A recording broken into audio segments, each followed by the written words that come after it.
L'idée aujourd'hui d'un webinaire autour de l'art du prompt, c'est de considérer qu'un prompt, qui est simplement une requête, une phrase, qui est une demande à l'IA pour exécuter une tâche, on ne le formulera pas de la même manière que si on l'adressait à un humain. Ce fameux collaborateur junior dont je vous parlais tout à l'heure peut déduire des informations, peut comprendre de par le contexte et la mémoire qu'il a du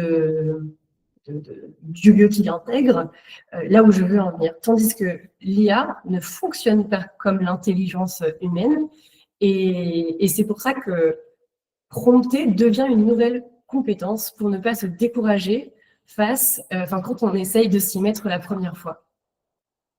En effet, l'IA, ce n'est pas un fonctionnement humain, et peut-être vous-même dans vos premières expériences avec différents modèles de langage comme peuvent l'être Mistral, Gemini, ChatGPT et concurrents.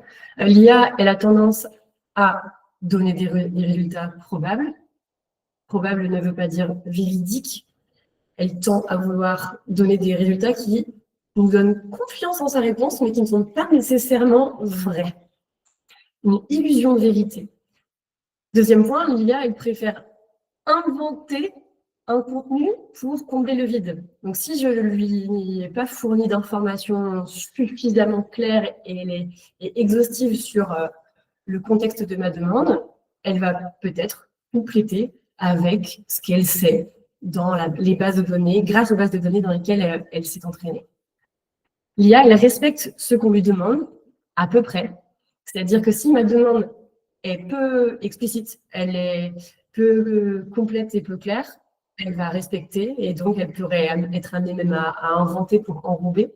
Et enfin, l'à peu près ici signifie qu'elle est aussi amenée donc à halluciner. C'est le terme qui est employé, consacré pour parler des fausses informations erratiques et probables, mais fausses, que l'IA nous donne parfois. Et enfin, elle va avoir tendance à aller dans votre sens. Donc, elle ne fait pas preuve, elle, d'esprit critique. Ça va être à vous d'aller à la fois challenger vos idées, mais aussi les siennes.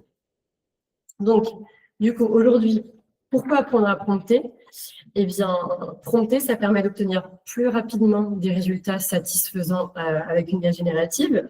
Ça permet de clarifier son besoin, clarifier sa pensée en augmentant finalement la demande de peut-être 2, 3, 4, 5 phrases qui là vraiment rendront la compréhension de mon problème claire par l'IA. Bien prompter, c'est aussi limiter le nombre d'échanges inutiles, un peu brouillons, et donc limiter l'impact environnemental d'une conversation avec une IA générative. Et enfin, ça permet de tenter de limiter les hallucinations, les biais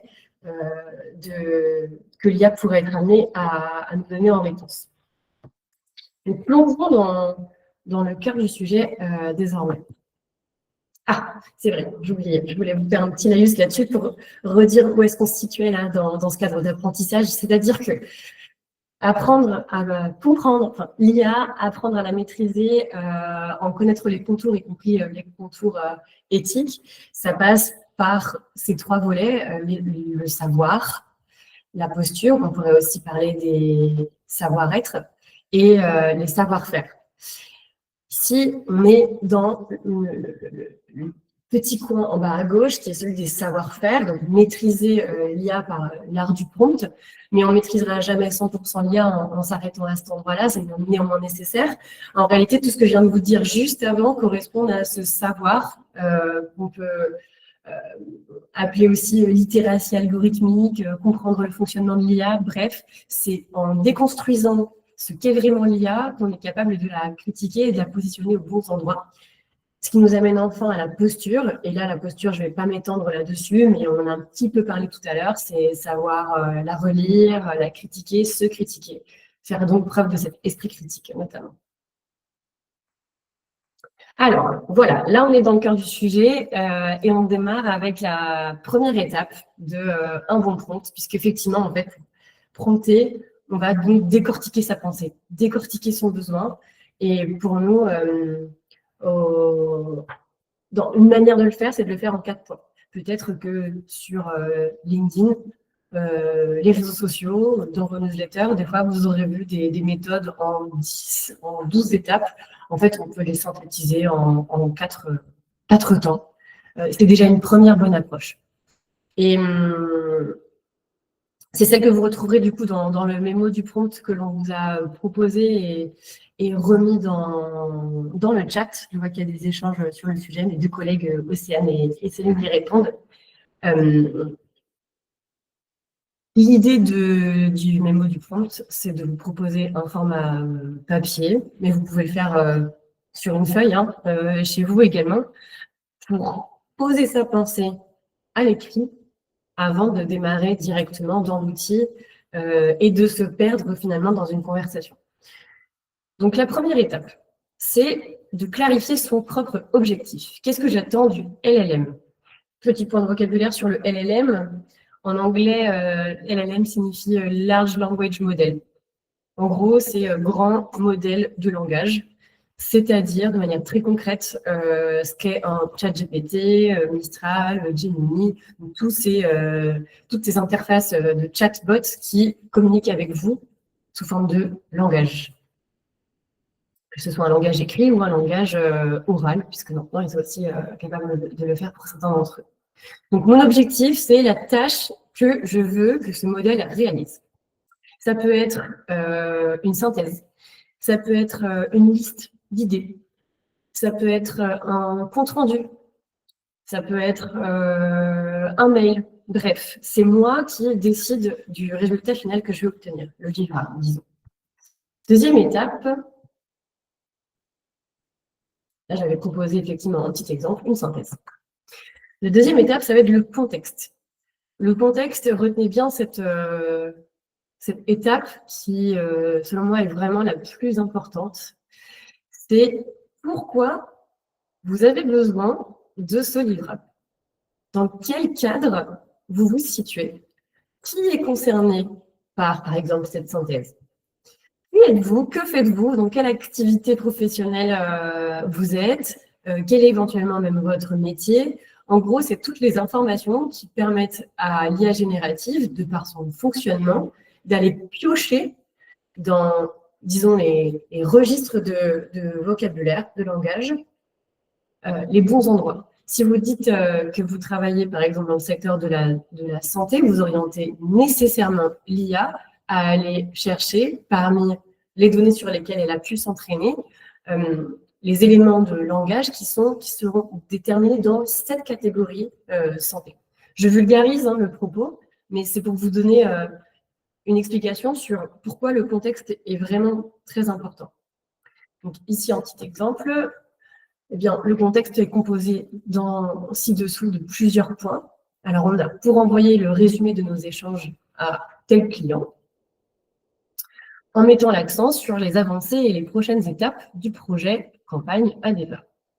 Ici, en termes d'éléments de contexte, on sait qu'il y a déjà eu des échanges précédemment, qu'on s'adresse à un client. Donc déjà, on est dans une relation commerciale ou du moins de relation client. Et que précisément, il n'y a pas besoin de mettre forcément tout le résumé de nos derniers échanges. On veut un accent sur les avancées et les prochaines étapes du projet interne. Peu importe. Peut-être que d'ailleurs, je ferais bien de détailler un peu ce que c'est ce qu'est donc ce projet à débat, mais peut-être que c'est déjà dans mes notes. Je continue. Troisième étape, ce sont la liste des contraintes que je soumets à mon modèle, à mon IA. La question que je me pose, c'est comment est-ce que le LLM, l'IA, doit me répondre pour satisfaire pleinement la demande. Et là, ça peut être plein de contraintes, de formes de contraintes différentes. Ici, je vous propose par exemple la longueur du texte, le style du texte, le type de vocabulaire à employer, le ton. Ça peut être tout un tas de choses et on verra quelques exemples tout à l'heure. Moi, j'avais mis tout simplement en dessous, là, rédige avec un ton convivial et professionnel.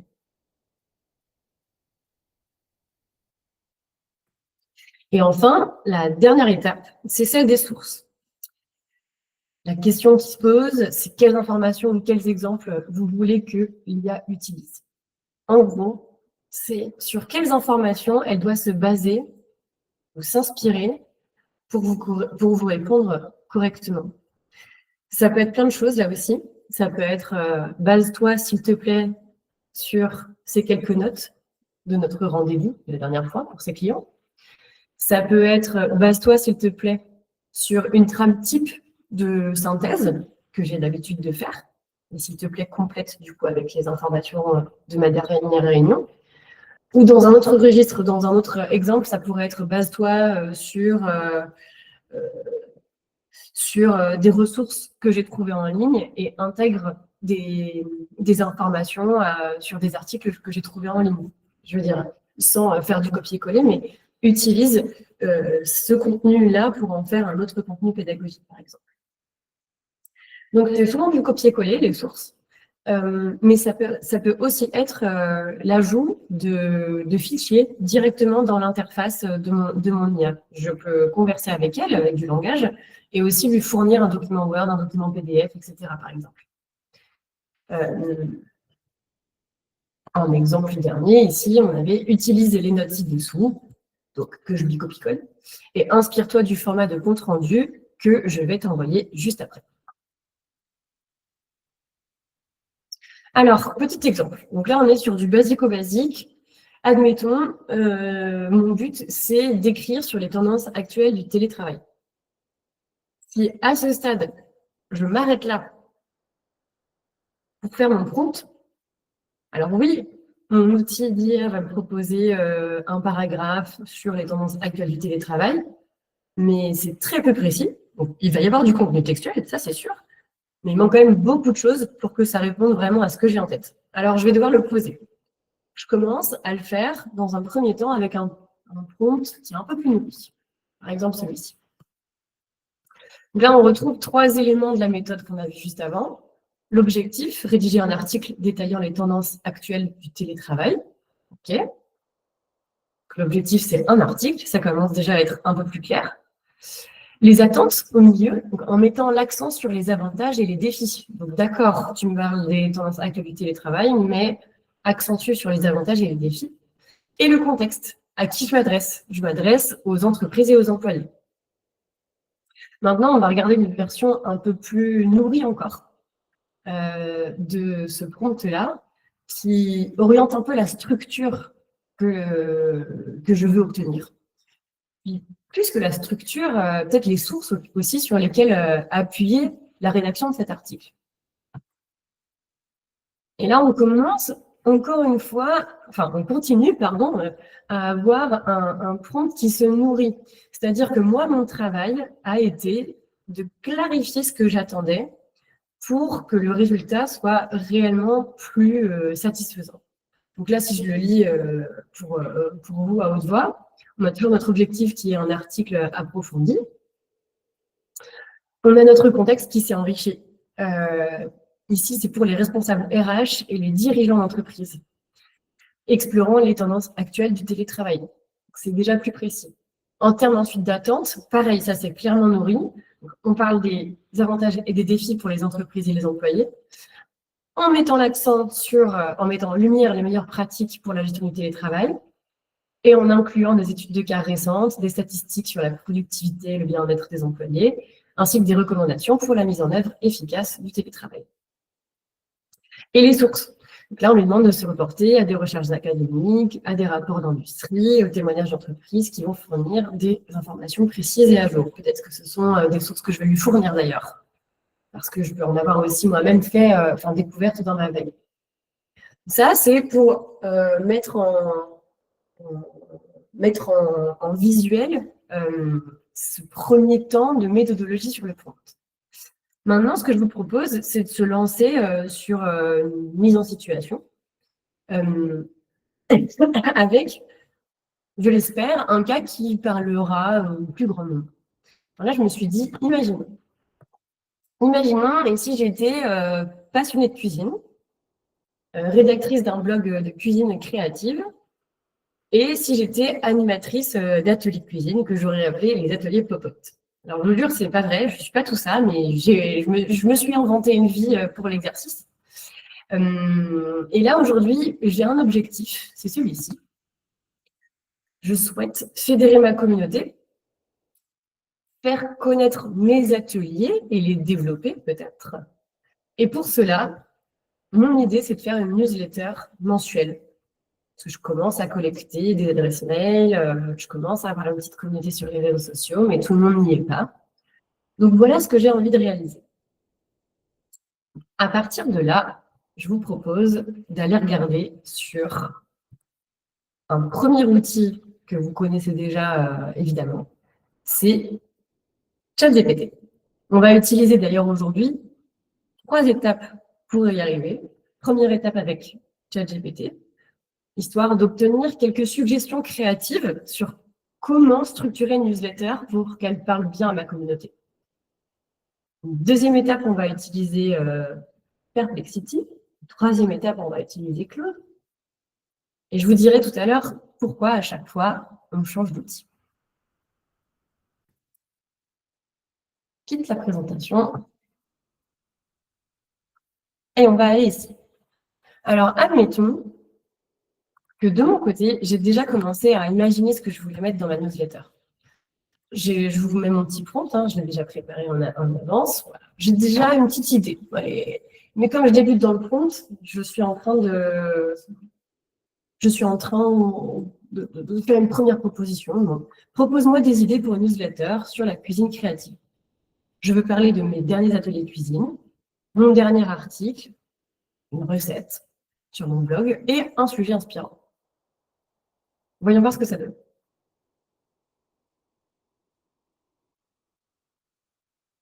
On a déjà une première réponse avec des idées de rubriques pour ta newsletter. C'est intéressant, ça répond à mon besoin, ça me donne quelques idées.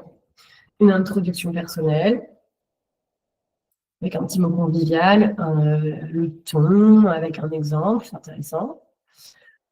Un retour sur les ateliers cuisine, donc ceux que j'ai déjà réalisés précédemment. On me propose de mettre des photos, un moment marquant, peut-être partager un conseil pratique, appris ou répété pendant l'atelier. C'est intéressant. Je commence à me dire, je devrais peut-être effectivement mettre une petite anecdote. Et enfin, mettre un zoom sur... Ah, pas tout à fait enfin, en troisième point, un zoom sur mon dernier article et ma dernière recette. Okay, bon, ça, c'est vraiment ce que je lui ai demandé. Il n'invente rien de plus, même si ça le structure. Une inspiration du mois. Une idée plus large, pas forcément une recette, un ingrédient à découvrir, un concept, une inspiration extérieure. C'est intéressant, mais en même temps, je trouve que ça manque un petit peu de saveur, ça manque un peu d'identité.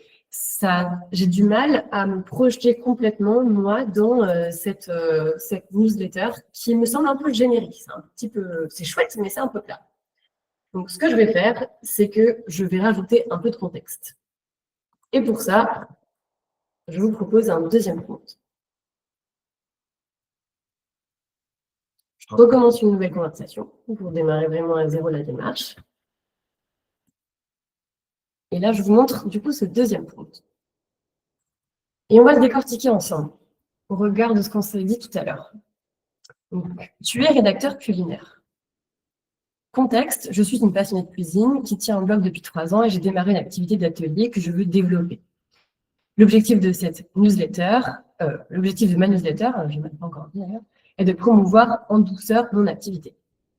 La cible, des amateurs et des amatrices, curieux et curieuses, entre 30 et 40 ans, femmes et hommes, je veux créer un déclic chez eux du style « Mais comment n'avais-je pas pensé à faire un atelier cuisine avant ?»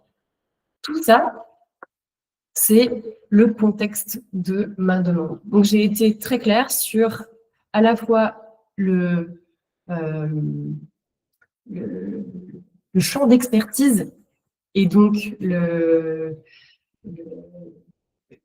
qu'est-ce que j'ai employé comme terme tout à l'heure, le registre de vocabulaire et le domaine d'expertise que je lui demande d'aller creuser, c'est celui donc de la rédaction en cuisine. Je lui donne mon contexte, celui que vous connaissez, que vous avez évoqué tout à l'heure. Et j'ai ajouté un point, c'est à qui je m'adresse. Donc des amateurs, des amatrices, pas forcément des professionnels, mais des gens curieux. Et moi, mon enjeu, c'est ce déclic-là.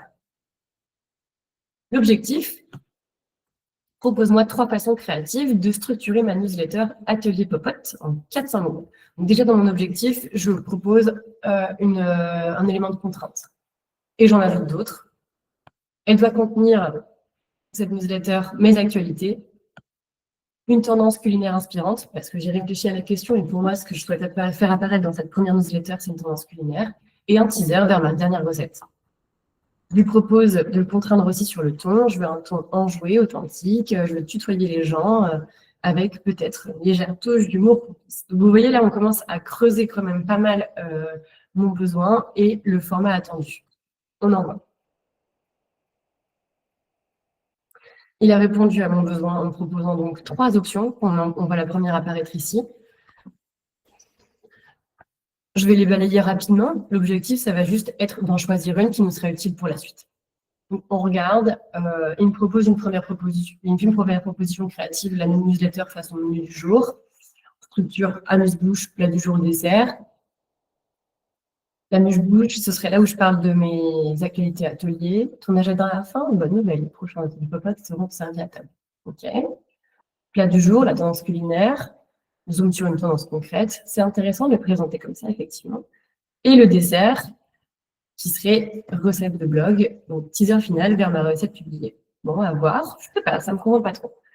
Le carnet de bord de Popote, où je t'emmène, ce que j'ai découvert et un petit cadeau. Bon, je regarde directement la dernière, la lettre papotage entre copains. Ah, ça me plaît pas mal parce que moi, en fait, dans mes ateliers, c'est beaucoup des amis qui se rejoignent à chaque date. Donc, on va avoir un temps papotage là-dessus, atelier, une manière de s'exprimer qui est assez familière, ça me parle pas mal. Une révélation tendance, avec un « tu savais que tout le monde », ça me parle pas mal. OK. Et un dernier clin d'œil gourmand, ma recette blog, on va prendre celle-ci. À ce stade, je suis convaincue. Deuxième étape, j'ai besoin d'aller alimenter mes réflexions sur la fameuse tendance culinaire. Et c'est là qu'on passe à un nouvel outil qui va être Perplexity. Peut-être que parmi vous, certains et certaines l'ont déjà utilisé.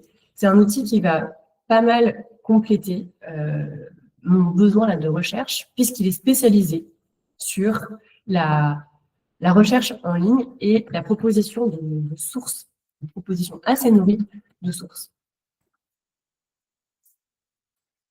Donc, une matière fraîche qui me donne du contenu, qui m'évite de passer parfois trop de temps à fouiller sur Google. Je vais me donner une synthèse rapide. Mon compte, je le mets ici.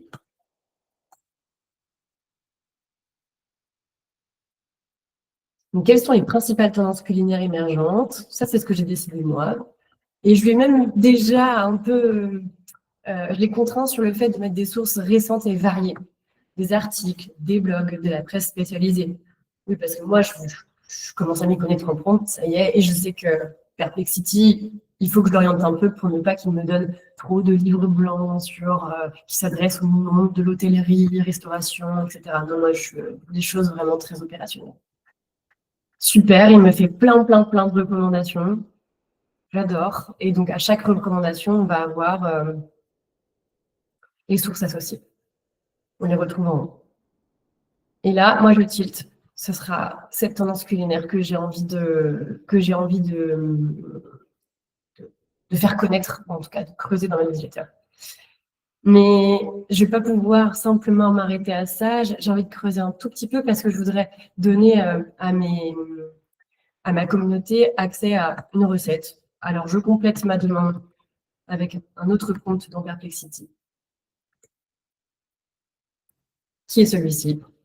Peux-tu me proposer un petit descriptif qui introduira l'intérêt du sujet, des aliments fermentés dans une newsletter, et quelques sources. Donc là, encore une fois, je le contrains, je veux un petit descriptif, je lui donne un contexte, la newsletter, et je le contrains avec quelques sources de recettes, avec des légumes ou fruits d'automne pour aller plus loin.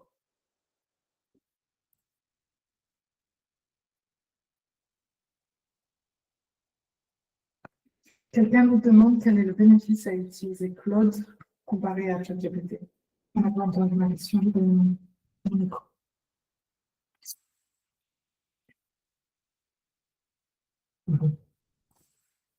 a une question à laquelle je vais répondre à la fin du coup de cette étape 2.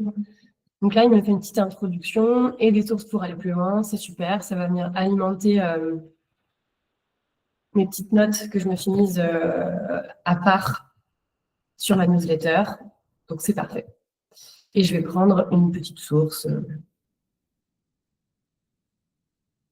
Hop, je complète mes notes sur la newsletter. Et la source qui me va bien, c'est allez, carottes fermentées à l'ail. Bon, admettons, je prendrai cette source-là. Là, je vais un petit peu vite parce qu'on est sur une démo et qu'on n'est pas sur un cas réel, mais dans l'idée, j'aurais été creuser un petit peu plus quand même. On continue et finalement, eh bien, on arrive à la fin de ma démarche.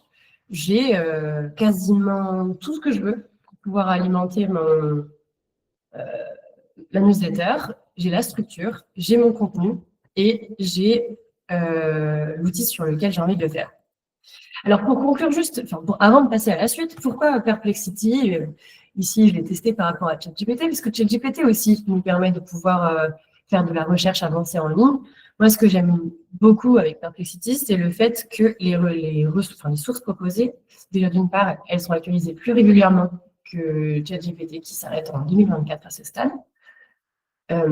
J'arrive plus facilement en termes de veille à obtenir des sources ciblées sur une typologie de secteur, une typologie de zone géographique, par exemple. Et puis, ce qui est très intéressant, c'est d'aller pouvoir creuser, j'ai fermé l'onglet, mais l'ensemble des sources que l'on a proposées sur le sujet à chaque conversation. Et vous creuserez par vous-même si vous le souhaitez, mais l'outil vous invite à vous poser plus de questions sur le thème que vous soulevez. Donc, je continue avec cette idée qui était, voilà, maintenant, je veux passer à la rédaction de la newsletter finale. Et on m'a dit que le dernier outil que je vais tester, c'est Claude, parce qu'on m'a dit qu'il était pas mal pertinent pour faire de la rédaction. Donc, je vous propose de le tester, c'est-à-dire qu'une différence entre ChatGPT et Claude, c'est que tous les deux sont capables de faire de la rédaction, mais ChatGPT peut avoir une tendance à être plus homogène dans le rendu, tandis que Claude va avoir une capacité à s'adapter plus fortement au ton que vous lui proposez. En gros, il est plus littéraire. Donc là, moi, je vais retrouver mon prompt, celui qui va me servir du coup à rédiger ma newsletter finale. Je vous la mets sur l'écran. Il est là. Tout ça, on l'a vu tout à l'heure. C'est le contexte qu'on s'est donné pour obtenir des suggestions créatives de ChatGPT. Tout ça. Mais ce qui manquait jusqu'à présent, c'était les sources. Et je les ajoute. On suit cette trame qui est un exemple. Je vais la copier-coller.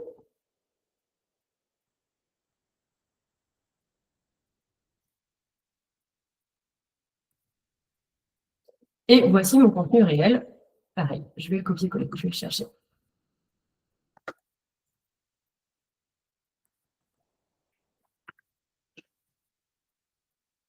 On va voir ce que ça donne.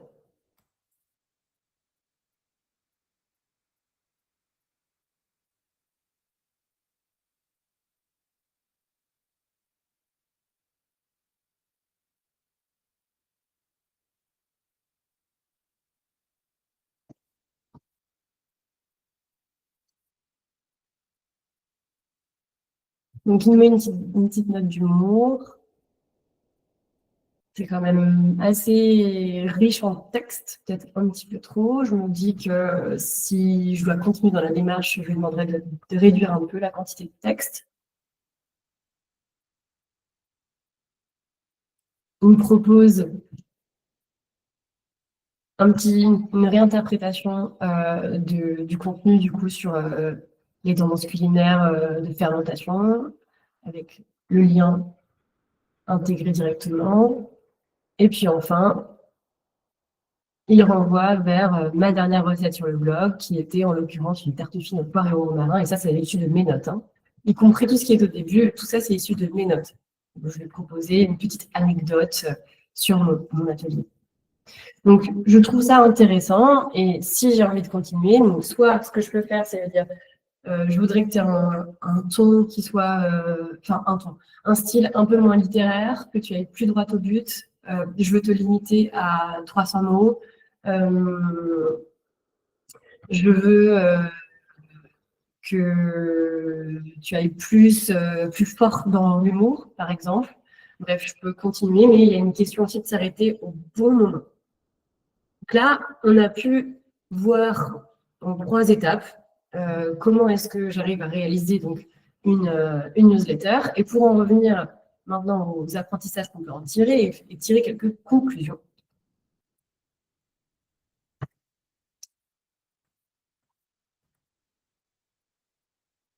Voilà.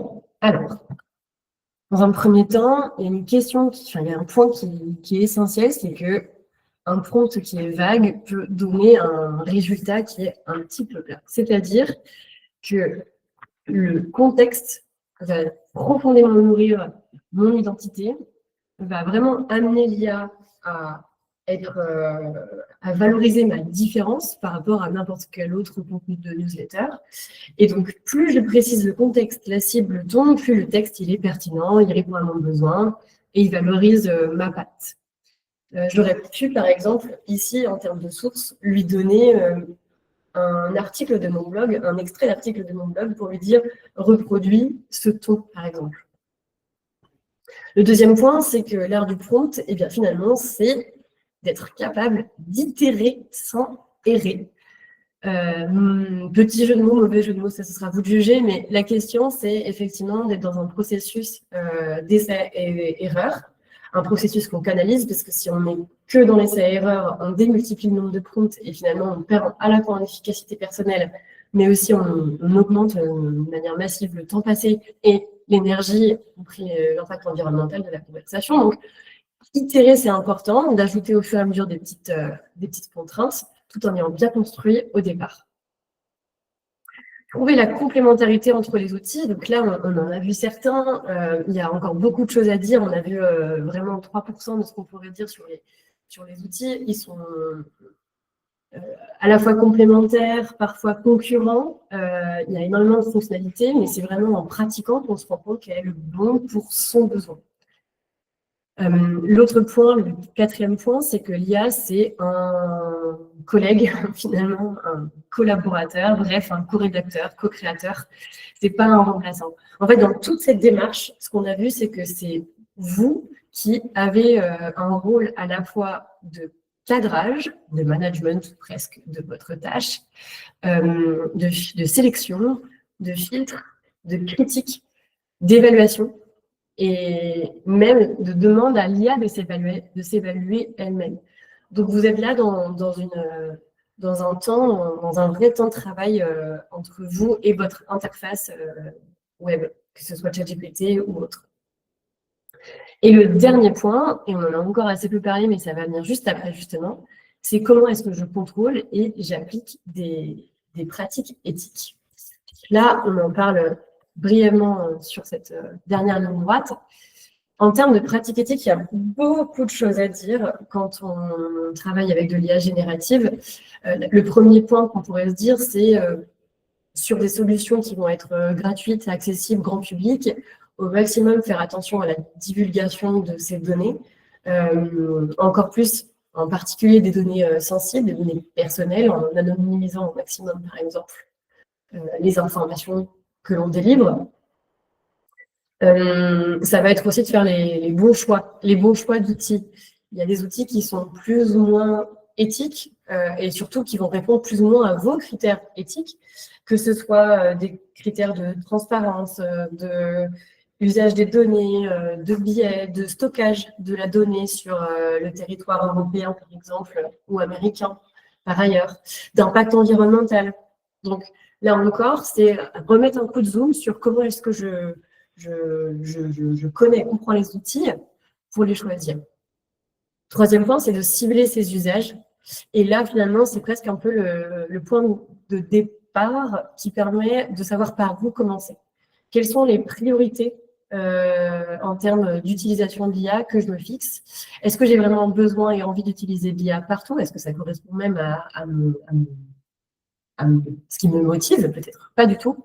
Quel choix je fais? Donc là, il y a plusieurs méthodes pour y arriver. Nous, on pratique par exemple une matrice de choix, une matrice de compétences qu'on avait présentée lors d'un précédent webinaire et qu'on propose aussi en formation, qui est la matrice du kiff, parce que sa boussole à la matrice du kiff, c'est où est le sens dans votre travail et comment est-ce que l'IA vient bien compléter, ajouter au sens et pas réduire le sens de votre job. Les deux derniers points, c'est activer forcément ces soft skills. Là, on l'a vu vraiment, vous êtes juge de l'IA, c'est à vous, c'est à votre responsabilité c'est de votre responsabilité que de la relire, de vérifier, de s'assurer qu'elle n'ait pas ajouté des informations que vous n'avez jamais données. Là, ici, on n'en a pas vu forcément de particulièrement sensible, mais dans le cadre professionnel, ça peut avoir plus de risques et d'impact. Limiter les excès, c'est à la fois donc bien choisir ses outils, mais c'est aussi savoir s'arrêter au bon moment. C'est-à-dire qu'on peut être parfois lancé dans une conversation où, par souci du détail, voire par petit souci de perfectionnisme, d'obtenir un résultat vraiment ultra satisfaisant, on continue. Ça aurait pu s'arrêter au bout d'un quart d'heure et finalement, ça fait 45 minutes, 1 heure. Arrêtez-vous au bon moment, stoppez la démarche. Quand vous sentez qu'un livrable de l'IA est à peu près satisfaisant, fignolez-le par vous-même et ainsi vous éviterez de vous perdre dans cette démarche qui peut être parfois un peu même addictive. Tunnel de concentration avec l'IA générative. Et enfin, qu'est-ce que je voulais vous dire d'autre? En tout cas, sur les bonnes pratiques, tout ce qui était du prompt, on a pu les évoquer aujourd'hui. Alors, il y a beaucoup de choses qu'on pourrait dire. On n'a pas parlé de la comparaison entre les modèles de langage, on a évoqué la matrice du TIF, on pourrait encore parler de tous les avantages et les inconvénients de chacun. Mais ce que je vous propose, c'est plutôt de prendre un petit temps, on prendra les questions-réponses juste après, mais déjà pour vous dire que là, l'idée aussi d'échanger ensemble, c'est d'ouvrir les perspectives pour vous. Peut-être que vous avez encore des questions en suspens. Nous, on répond beaucoup aux questions aussi dans nos échanges. Et là, ce que je vous propose, c'est dans les 15 jours qui viennent, d'ouvrir des créneaux justement d'une demi-heure pour les participants du webinaire qui le souhaitent, pour échanger sur vos besoins. Peut-être pour répondre à des questions pratiques. Peut-être que c'est derrière aussi d'autres enjeux où vous souhaitez vous former, comprendre ce qu'on fait nous au LICA, voir si ça peut vous correspondre ou pas. En tout cas, nous, ça vient toujours nourrir aussi nos réflexions sur les personnes, les professionnels aussi en sont là aujourd'hui. Peut-être qu'il faut qu'on continue, nous aussi, de faire évoluer nos accompagnements et nos formations. Donc, n'hésitez pas. C'est vraiment ouvert à tout le monde, ce temps de rendez-vous. Une petite demi-heure qui pourra aussi se faire au Tier Lab. J'en ai pas encore parlé, mais on est hébergé, je vais dire. Enfin, on a la chance d'avoir nos locaux dans notre tiers-lieu qui s'appelle le Tiers-Lab des Transitions. C'est un magnifique écran de verdure dans Marseille. Si vous souhaitez passer nous voir quand vous êtes à Marseille et faire ce petit temps ici, un petit café, c'est tout à fait possible aussi. Voilà, je ne vais pas m'attarder plus sur ce que je voulais vous dire. Et sûrement, je crois qu'on m'a dit qu'il y avait des questions en ligne, donc on va aller regarder ça. Déjà, est-ce que c'est possible de partager les prompts dans le chat? Quelqu'un m'a demandé de faire les copier-coller dans le chat. Est-ce que, alors, pour copier-coller le texte dans le cas pratique, oui, j'aurais pu le faire. C'est quelque chose que je peux vous mettre en parallèle. Ce que je ferai, c'est que vous allez recevoir un lien de replay et je pourrais mettre dans le mail quelques extraits des prompts aujourd'hui dans un document à part, si vous le souhaitez après pour vous entraîner. Il n'y a pas de souci. Donc ça, j'ai pu y répondre tout à l'heure. Pourquoi plus prompter avec Perplexity que ChatGPT? Donc là, Tous les deux le font, et en même temps, Perplexity permet d'accéder à des sources plus récentes. Comment il fait le lien avec le document de référence de Perplexity? Je crois que c'était dans le Hélène. Alors, comment il fait le lien avec le document référence de Perplexity, ou est-ce intégré dans le prompt, ou peux-tu répéter STP l'intérêt de Perplexity? Alors, je ne comprends pas bien la question, c'est peut-être le lien entre ChatGPT et Perplexity. Moi, ce que j'avais fait entre l'étape Perplexity et ensuite la rédaction de la newsletter, c'était que j'avais extrait simplement de Perplexity le petit paragraphe sur les légumes fermentés. Je l'avais copié et collé dans mon document Word à moi, mon document de travail, où j'avais déjà noté des petites choses sur mes ateliers, etc. C'est tout. Et en fait, à partir de là, Claude, que j'ai utilisé donc, pour terminer la newsletter, a pu interpréter, parlementer, j'ai presque envie de dire, sur le contenu des légumes fermentés, en l'affinant, en le mettant en cohérence avec la tonalité du reste de la newsletter. Et c'est là qu'on voit la puissance en fait des outils de modèles de langage. Les modèles de langage qui existent aujourd'hui, c'est cette capacité à être dans la déduction, l'interprétation, la reformulation, et qui fait vraiment partie de ce pourquoi ils sont utilisés en numéro 1. Alors, je vois qu'il y a encore d'autres questions. Parler du poids écologique de notre utilisation. Alors, tout à fait. Pour parler du poids écologique de notre utilisation de l'IA, il y a beaucoup de choses à en dire. Je ne vais pas forcément rentrer dans le détail maintenant. Ce que je peux vous dire, c'est que du coup, l'IA, le numérique de manière générale, a un impact environnemental assez important. Ce qu'on peut dire, c'est qu'en France, c'est l'équivalent de 4% d'empreinte environnementale, et en réalité, on a souvent peu conscience de déjà toute l'empreinte du numérique, qui est à la fois distribuée entre les data centers qui ont besoin d'être alimentés et également qui ont besoin d'être refroidis, nos matériaux, le matériel informatique à proprement parler, qui est 50% d'empreinte, avec le gros enjeu qui est que si l'IA renforce encore plus la demande en consommation numérique, l'IA générative auprès du grand public, et que du coup les appareils informatiques et smartphones et compagnie doivent continuellement se mettre à jour, il y a un vrai enjeu d'exploitation de la ressource amplifiée pour répondre à ces besoins, et on appelle ça en fait l'effet rebond.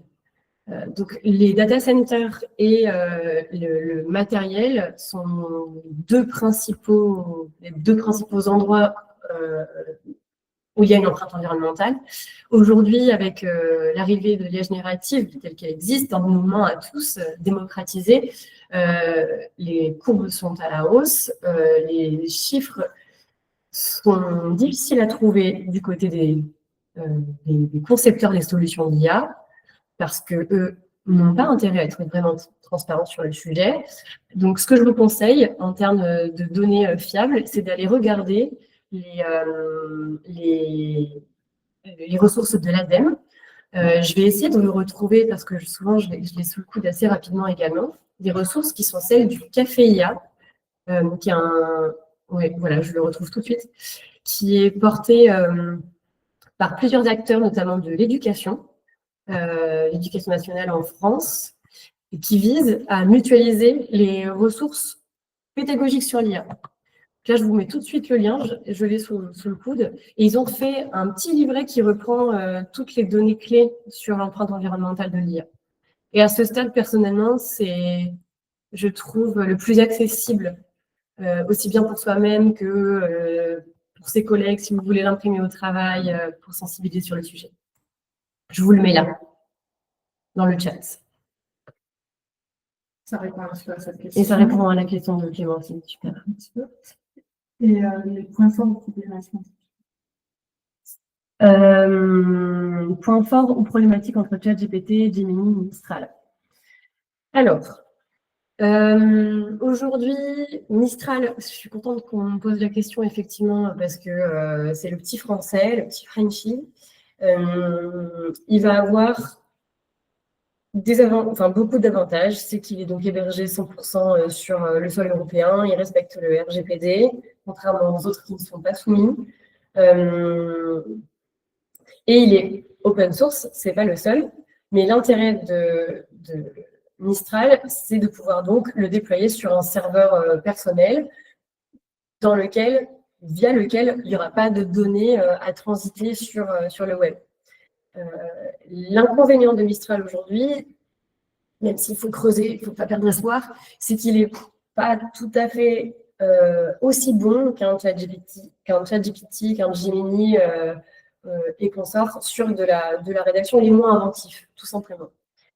On pourrait expliquer et tenter d'expliquer pourquoi. C'est très intéressant de regarder pourquoi, justement, comment est-ce qu'il a été conçu.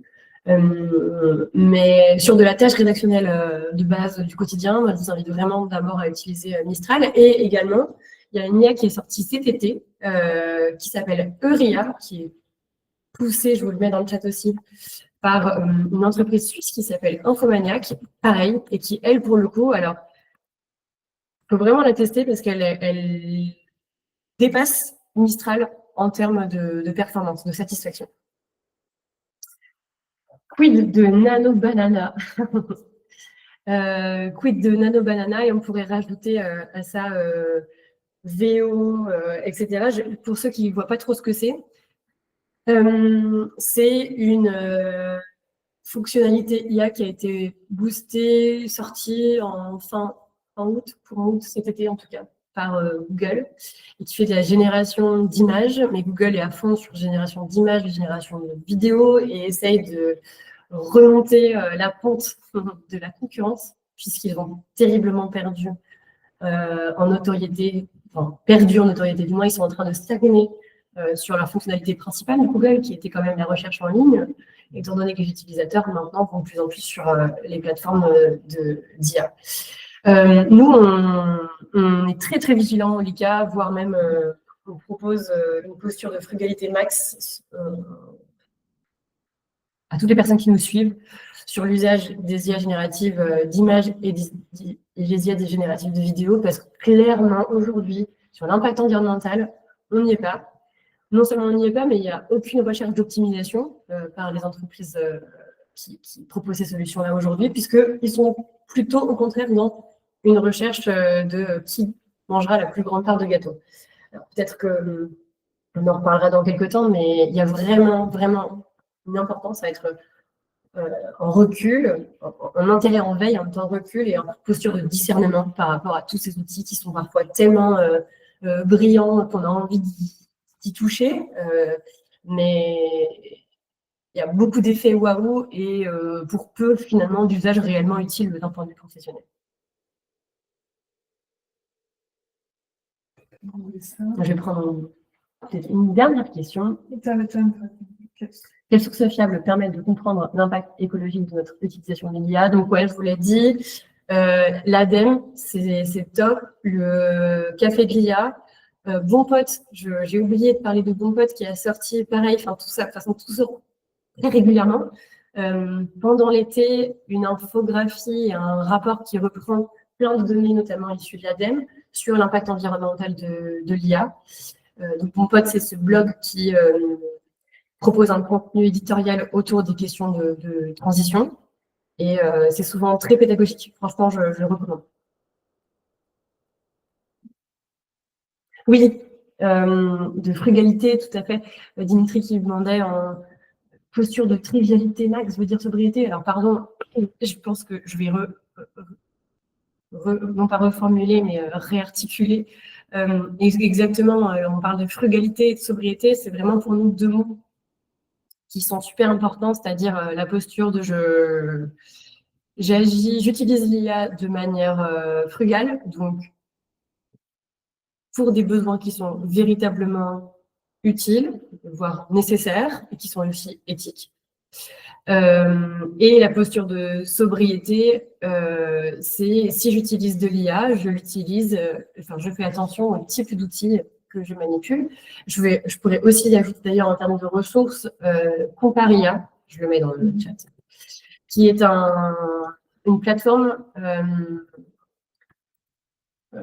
soutenue par notamment le ministère de la Culture, mais pas que. Derrière, il y a aussi un consortium de chercheurs, il y a des associations, il y a des privés. L'objectif, c'est de permettre aux utilisateurs de comparer les différents modèles qui existent aujourd'hui, notamment sur le volet de l'impact environnemental de chaque échange. Vous donnez un prompt, ça vous propose une réponse avec un premier modèle et une réponse avec un deuxième modèle. En parallèle, vous les comparez. Et en plus de ça, ça permet d'alimenter les bases de données francophones, qui est un autre enjeu d'éthique ici. J'en dis pas plus, je vous laisserai regarder ça par vous-même. Et pardon, bon pote. Je vois qu'il y a une question. Ah bah super. Il est 14h, tout pile, presque tout pile, 1 minute. Donc je vous remercie à tous et à toutes d'avoir participé activement. C'était un plaisir de vous partager tous ces sujets. On se retrouve donc soit lors de nos formations les 17, 18 novembre et 15 et 16 décembre sur comment maîtriser les outils de manière éthique. On a un format court aussi de flash. Je pourrais vous en parler un peu plus en détail et je vous enverrai des informations par mail également. À très bientôt. Merci beaucoup et bon après-midi.